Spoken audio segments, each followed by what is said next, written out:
Hello everyone. Yes, I'm actually making a commentary. I know, rare treat these days. So many people wanted my opinion on the Bayard, so I decided whatever, let's make a commentary on the ship. Now, it is the new Tier 8 French light cruiser, and oh my lord, is this thing a light cruiser. It is squishy, it is squishier than pretty much any other Tier 8 cruiser in the game, I'd say.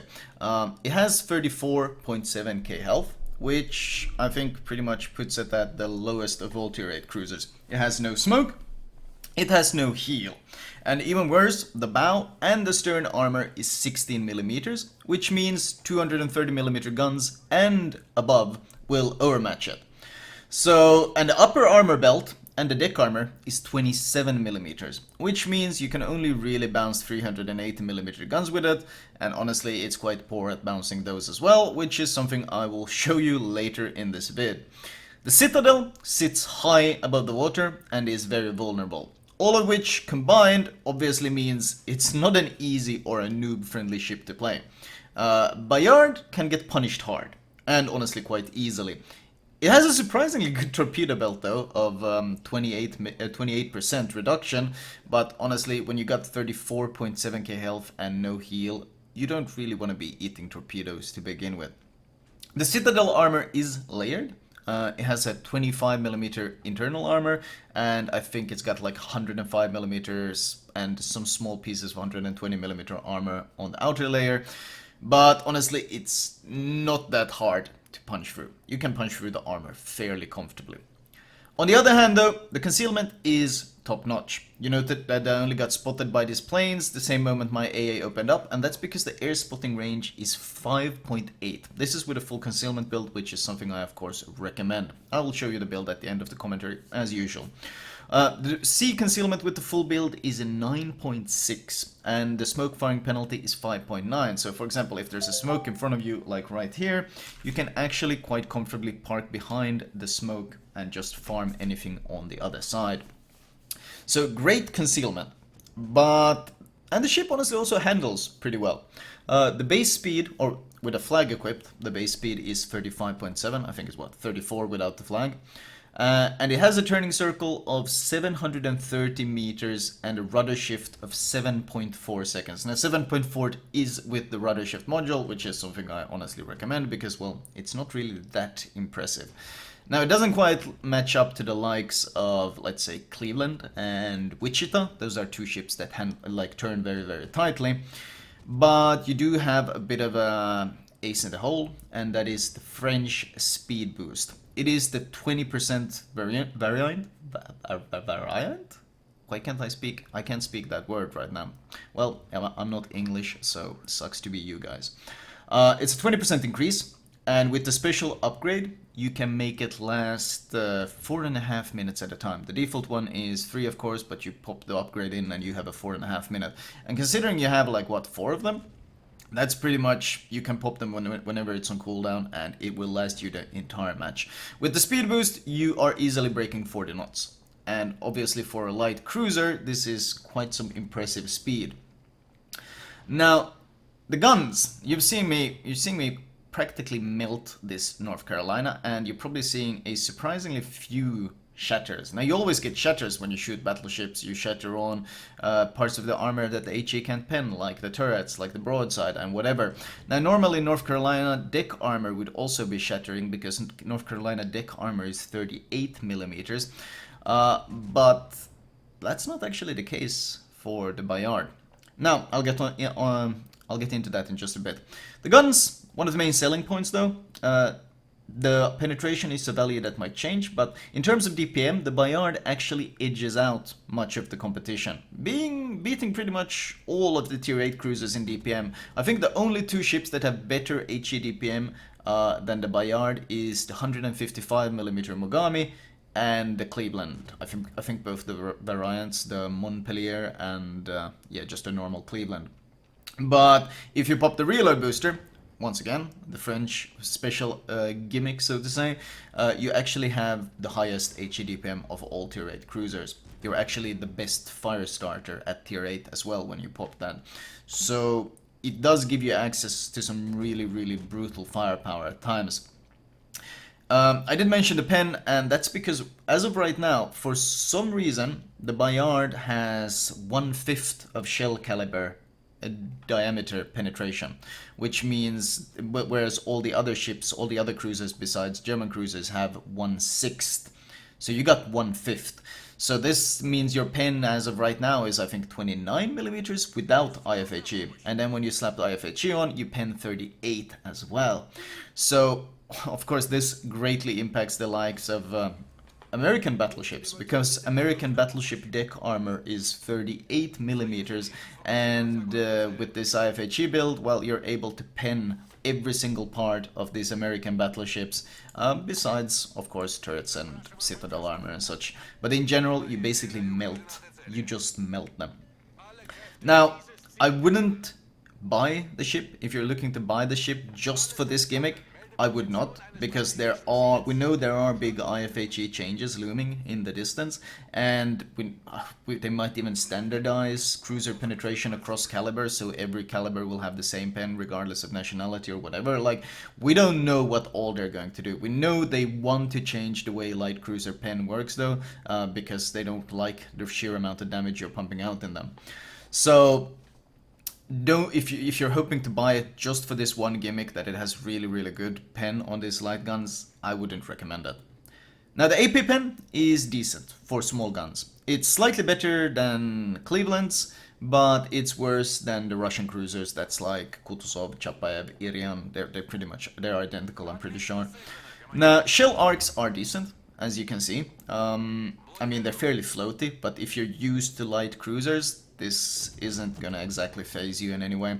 The 16.4 km range is comfortable on maps like this, where there's a lot of islands, there's a lot of cover, there's a lot of line of sight cover. But if you get these big open high tier maps, 16.4 km is a lot less forgiving. Especially since, as I mentioned, you can't bounce pretty much any of the high tier AP you face. Like 406 overmatches pretty much every single part of your ship. Now, another thing worth mentioning is the firing angles, and they actually force you to give quite a lot of broadside. I can maybe show when I start angling away from this guy, you realize as soon how much broadside I'm pretty much forced to give. Now, considering what I've said about the armor, the Citadel size, this obviously means it can get very punishing. Once again, I wouldn't say this is a beginner-friendly ship. It is quite brutal. Note that this is one of the cases of the synergy with this reload booster. Of course, we got a double fire on this guy. And does he pop damage con? As soon as the fire stops burning, you see, as soon as I angle away, I have to turn back, give broadside again, because otherwise I'm turning away from the angle. Now we know he's popped the damage con to heal the fire, so obviously we pop the reload booster, and once you pop the reload booster, you become the best fire starter at tier 8. Now I'm actually a bit unlucky here, only getting one fire, but obviously you see the effect you can have and the synergy that this reload booster gives the ship. The torps, 3 9-kilometer torps on both sides, excellent angles, but with 14.8k damage a pop, don't expect to annihilate BBs. The speed is 60 knots and the concealment is 1.3, which actually makes them quite sneaky surprises for people coming around corners. I did say that you can bounce 380mm guns with your 27mm armor, but I also said it's not very reliable and you should avoid it, and you're about to see a very good example of why you should avoid it. You see, this guy gets a shot off. I of course angle away, but even with the angle I'm giving, yeah, Bayard is not a forgiving ship. Don't expect it to forgive any sort of damage, any sort of shells coming your way. Expect to eat a lot of damage every time someone shoots at you. Now the AA is quite good. The range matches the air concealment, as I mentioned earlier. So anything that spots you can be shot down. The big damage dealer is actually the middle aura though. It's got 1 to 3.8 km range. You don't have any short range aura, dealing 478 continuous DPS without adding in stuff like manual AA and defensive AA. It also throws up 9 flak with 1k damage a pop. I think it was 85% accuracy. But this is also one of those things that shifts quite heavily depending on the patch. AA values is not something you can say, this has this good at AA and it's always going to be like this. Because, well, you know, we know Wargaming likes to tweak carriers, they like to tweak AA a lot. So this might shift heavily. In its current state, though, I would say the AA is quite good. Tier 6 CVs, the one in this game, you'll see later, he practically can't touch me. Tier 8 carriers will suffer losses trying to strike you, and Tier 10 carriers, I'm pretty sure, will just dumpster you.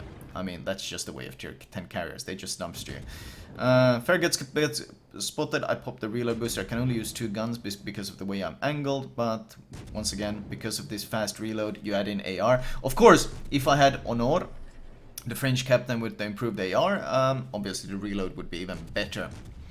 Now, that's worth mentioning in terms of captain builds, considering you'll run things like Last Stand and IFHE, and you want AR, well, not Last Stand, sorry, IFHE and Concealment Expert, and you want Superintendent, and you want AR, you probably want Priority Target, you can probably get away with running pretty much your Henry captain on the ship and get a pretty damn good experience. So, this ship works quite well in synergy with the normal French cruiser captain. Won't be the best, of course, because Henry is the most heavier captain, but it does work quite well. In conclusion, though, I really like the Bayard. It's got this synergy with this reload booster, which just allows you, well, it gives you damage on demand. For example, like there, the DDs popped up. I didn't really have all my guns turned his way, but I popped my reload booster and I was still able to do a lot of damage to him. The reload booster is also fantastic when you're forced to take 1 versus 1 fights against other cruisers, because, well, when you pop that thing, you have the highest HE DPM of all cruisers. So you obviously have a really, really large advantage in that fight. Cruiser fights are usually decided based on damage. Now, survivability does of course play into it, and being as squishy as you are won't make it easy, but it does give you an advantage. And then of course we have the basic battleships. You're a great fire starter already without the booster, but if the foe pops damage con, well, then you got an even better chance. This game in particular I chose because, well, there's 2 North Carolinas in this match, so obviously it gets to showcase how strong bypassing the armor is right now.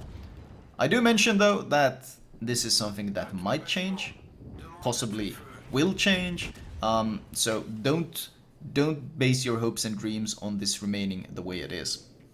It is very strong in its current state though, because, well, doing so much damage to these US cruisers or US battleships is very powerful. Note that he damage conned the fire, so once again, reload booster, and away we go. Let's see if we can actually get some fires. Even if we don't get fires though, because of this excellent penetration, we're still doing so much damage to him.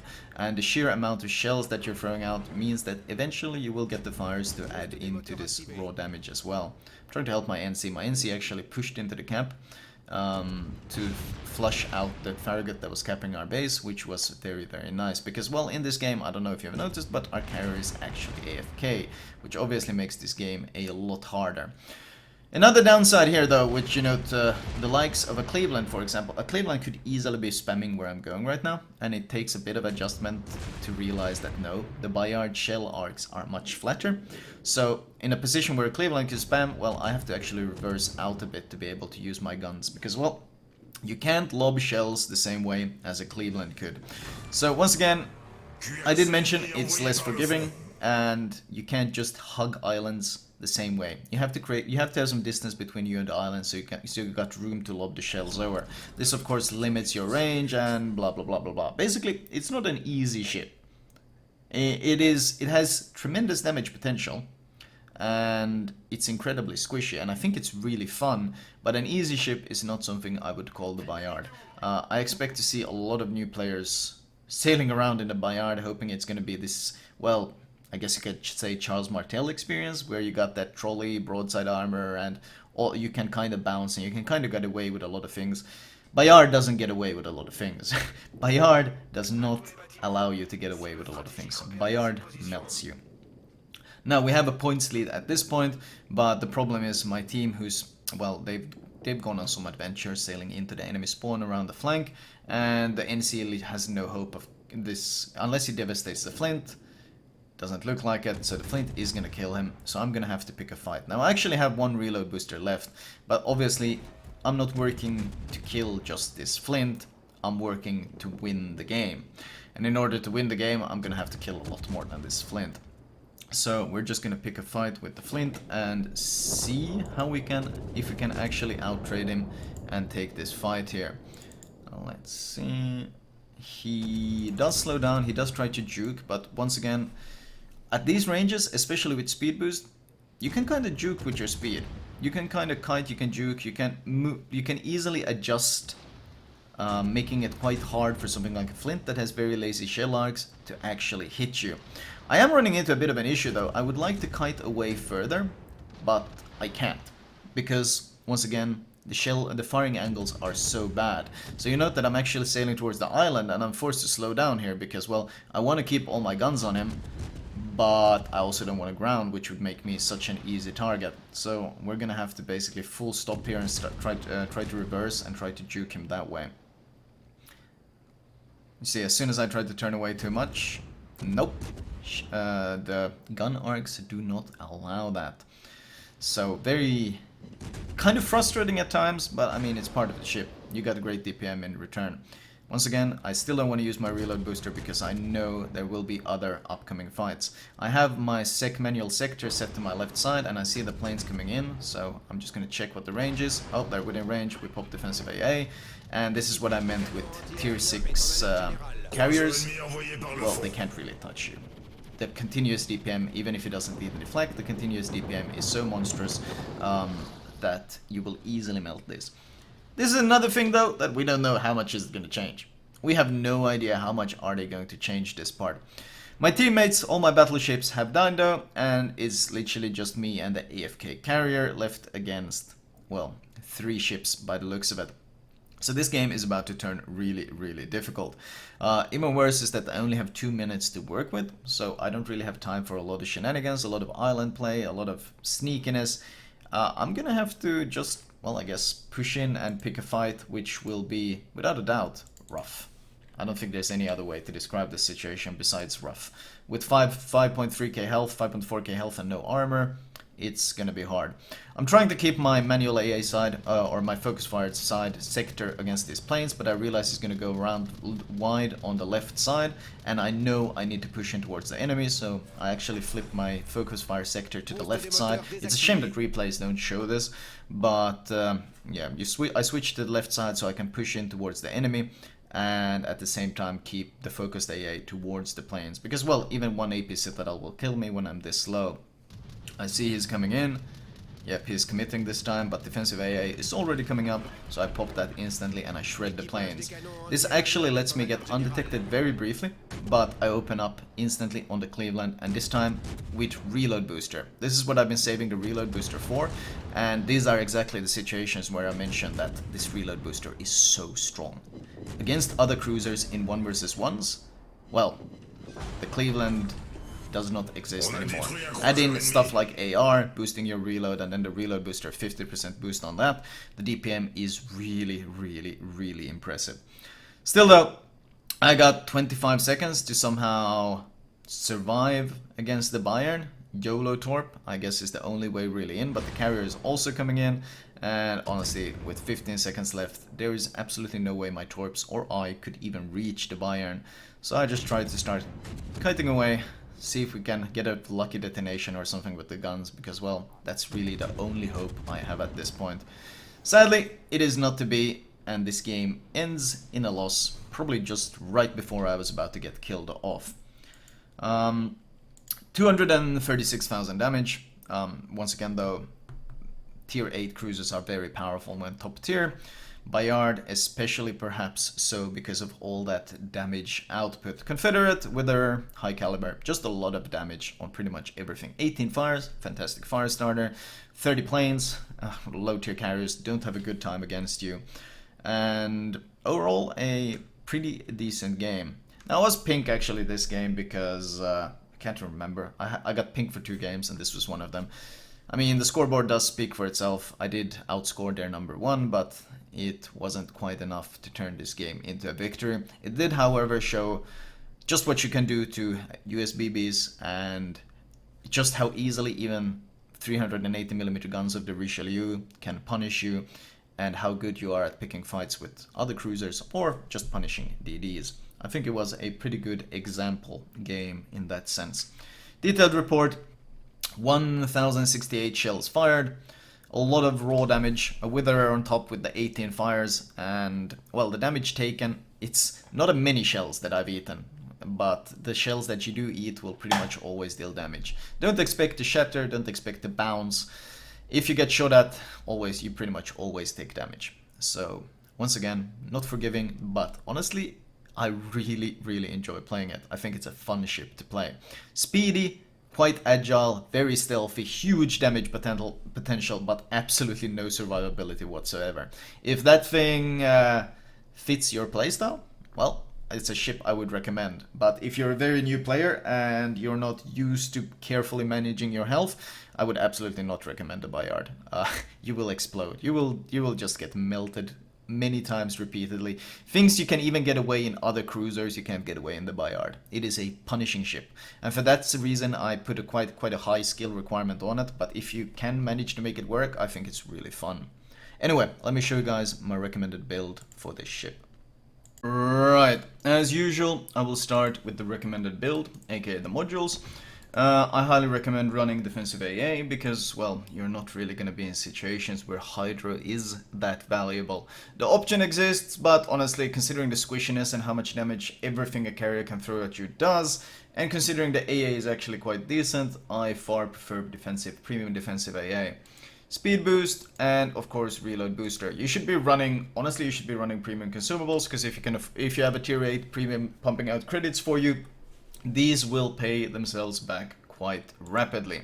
Upgrade wise, turret survival, followed by the improved speed boost if you have it. Considering your speed boost already lasts 3 minutes, using this one bumps it to 4.5, which is a really long time, especially considering you have several of these. So you can pretty much speed boost around the entire map and use it whenever it's on cooldown. If you can't afford it, then just run steering gears. Because, well, losing your rudder always sucks, especially in light cruisers who are very prone to losing the rudder. AA module to add 2 flak explosions, one of the best upgrades you can get. Faster rudder shift, because even though the turning circle is quite fine, the default rudder shift is not that good. And finally, concealment, because it's one of the strengths of this ship. Captain perks wise, if you have some of the special captains like Honor, for example, if you're running some sort of IFHE build on your Henry, you could easily just use that captain. But if you're building a unique captain for the Bayard, this is what I would consider the optimal Bayard build, which is priority target followed by adrenaline rush, superintendent for an additional consumable, IFHE, concealment expert, demolition expert to add that fire chance, which is already quite impressive, making it even more impressive, and finally last stand, because as I said, rudder tends to get knocked out a whole lot, and I don't think there's anything that is more valuable out of all of these perks than last stand, because, well, it adds survivability, and that's one of the things that the Bayard really craves. Flag wise, okay, let's see if this UI will allow us. There we go. Flag wise, well, I'm running the demo flag, the detonation flag, simply because I don't want to detonate when I'm doing a commentary, but I don't consider it that must-have on a cruiser. Basic cruiser things I would run on this is absolutely run Zero Mic, because speed is one of your gimmicks, so to say. Run November Foxtrot, you have a lot of consumables you like to use. Add the 2 fire chance flags. In fact, with both these flags and Demo Expert, the fire chance on these main guns is a pretty impressive 12%. And considering how fast you reload, especially with the booster, the fire starting capacity is nuts. Another combat flag that I would add is November Echo, aka Better AA. Now these are the basic 5 combat flags. If you have a lot of them and you hate fires, you can add this, but ultimately reducing fires isn't that big of a deal. The rest you can run on economy flags. In this case, since it's premium, you either of course want to grind XP or credits or both. Either way, that would be the option. The camo, I think, is one of the special camos. I'm not sure where you got this. Was it some sort of, you unlocked it or something? But Wargaming has obviously given us these to show off. and it's probably one of the most French camos I've ever seen. I actually quite like the look of it because it's so unashamedly brazen, if you could call it that. But if you can't be arsed, there's always this one, which it's not that bad looking. Overall though, that was my recommended Bayard build, and that was my first commentary in I don't really know how long. I've kind of been slacking. Anyways, I hope this guys helped you decide whether you want to play this ship or not. I'll talk to you guys later. Have a great one.